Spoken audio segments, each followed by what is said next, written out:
বিদ্যুৎ দা শ্ৰীকৃষ্ণই ৰণ এৰি পলায়ন কৰিছিলে আৰু সেইকাৰণে শ্ৰীকৃষ্ণক ৰণচুৰ বুলি কোৱা হয় প্ৰকৃত অৰ্থত শ্ৰীকৃষ্ণ ৰণচুৰ হয়নে সেই ৰণচুৰ নামটো কোনে দিছিলে জৰাসন্ধই জৰাসন্ধ কোন আছিল তেওঁ এজন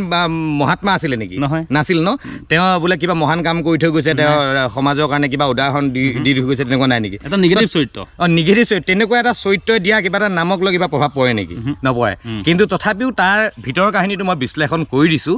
আচলতে হৈছিল কি কংসক বধ কৰিছিলে শ্ৰীকৃষ্ণই তাৰপিছত মথুৰাক বাস কৰিছিলে মথুৰাত তেওঁলোকে ৰাজত্ব কৰিছিলে কিন্তু সেই কংসক বধ কৰাৰ প্ৰতিশোধ ল'বলৈ জৰাসন্ধই বাৰে বাৰে মথুৰাত আক্ৰমণ কৰিছিলে আক্ৰমণ কৰি থাকোঁতে তেতিয়া কৃষ্ণ আৰু বলোৰামে যুদ্ধ কৰি প্ৰত্যেকবাৰে জৰাসন্ধক মানে পৰাস্ত কৰি মানে পঠিয়াই আছিলে কিন্তু কথা হ'ল জৰাসন্ধৰ শক্তিও বহুত আছিলে কাৰণ মানে সৈন্য শক্তিও বহুত আছিলে তেওঁ আকৌ নতুন সৈন্য লৈ আকৌ বাৰে বাৰে আক্ৰমণ কৰি থাকে এতিয়া কথা হ'ল পৰাস্ত কৰে যদিও কি হয় যুদ্ধ কথাকে এনি টাইম চিন্তা কৰি থাকিবলগীয়া শ্ৰীকৃষ্ণৰ কথা হ'ল কি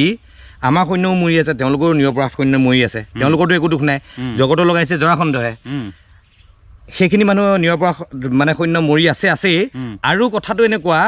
আমি যদি এনি টাইম যুদ্ধতে লাগি থাকিব লাগে আমি দেশৰ উন্নতিৰ কথা আমাৰ ৰাজ্যৰ উন্নতিৰ কথা বা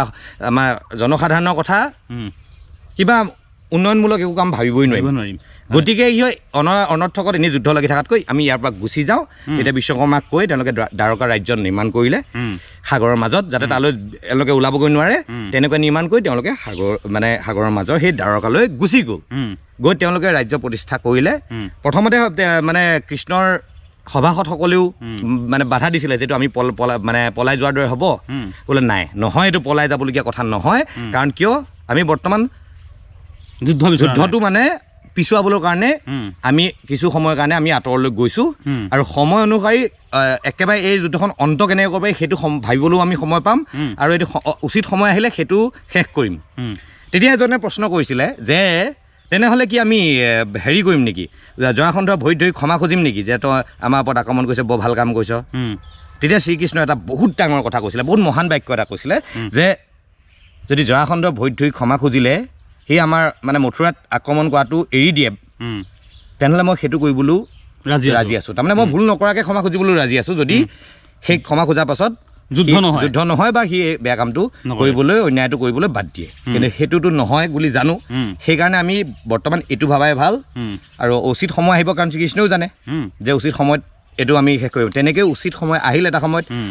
ভীম অৰ্জুন কৃষ্ণ গ'ল গৈ ভীমৰ লগত দ্বন্দ্বযুদ্ধ লাগিলে মল্লযুদ্ধ লাগি অৱশেষত ভীমৰ হাতত জৰাসন্ধৰ মানে মৃত্যু হ'ল আৰু জৰাসন্ধৰ পুত্ৰক ৰাজ্যখন মানে এৰি দিলে আৰু বহুত কিমানজন আছিলে ৰজা 60-70জন মান ৰজা চাগে বন্দী কৰি থৈছিলে 78 মানে পাহৰিছোঁ মই সংখ্যাটো পাহৰিছোঁ বন্দী কৰি নিৰপৰাধ মানে ৰজা বন্দী কৰি বলি দিব লৈছিলে 100জন হ'লে বলি দিম থৈছিলে তেওঁলোককো মুক্ত কৰি এটা সমাজ সংস্কাৰ মানে প্ৰতিষ্ঠা কৰাৰ দৰে হ'ল শ্ৰীকৃষ্ণৰ মহানতা এইখিনিতে মানুহে কয় যে আমি পলৰীয়া আমি সাহস দেখুৱাব যায় চব ক্ষেত্ৰতে সাহস দেখুওৱা নাই যদি কেতিয়াবা পলাই গ'লে কয় নহয় বাঘে দুখোজ পিছি লৈছে মানে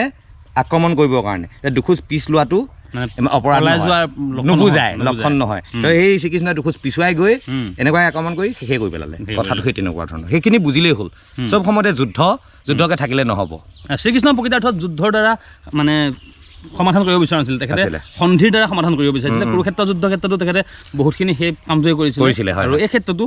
তেখেতৰ নিজৰ ৰাজ্য বচোৱাৰ ক্ষেত্ৰতো তেখেতে সেই কামটোৱে কৰিছিলে কিন্তু প্ৰকৃতাৰ্থত শ্ৰীকৃষ্ণ ৰণচুৰ কেতিয়াও নহয় সেইটো হ'বই নোৱাৰে বহুত লোকে শ্ৰীকৃষ্ণক ৰণচুৰ বুলি কয় কিন্তু যিসকলে ভালকৈ অধ্যয়ন কৰা নাই ন সেইসকলে কয় জৰাসন্ধই কৈছিল কাৰণে তেওঁলোকে কয় যে ৰণচুৰ আৰু যিসকলে শ্ৰীকৃষ্ণক ৰণচুৰ বুলি কয় তেওঁলোক জৰাসন্ধৰ ভক্ত হ'ব লাগিব তেনেকুৱা কথা প্ৰকৃতাৰ্থত আমি কাকো দুখ দিব বিচৰা নাই কিন্তু প্ৰকৃতাৰ্থত শ্ৰীকৃষ্ণ ৰণচুৰ নহয় শ্ৰীকৃষ্ণ হ'ল এক মহান ব্যক্তিত্ব আৰু যি ব্যক্তিত্বই সদায় যুদ্ধক বিৰোধিতা কৰিছিল আৰু কুৰুক্ষেত্ৰ যুদ্ধৰ সময়তো তেখেতে বহুতবাৰ শান্তিৰ প্ৰস্তাৱ লৈ গৈছিল কিন্তু মূৰ্খ দুৰ্যোধনে বুজি পোৱা নাছিল শ্ৰীকৃষ্ণৰ কথা গতিকে যুদ্ধখন হৈছিল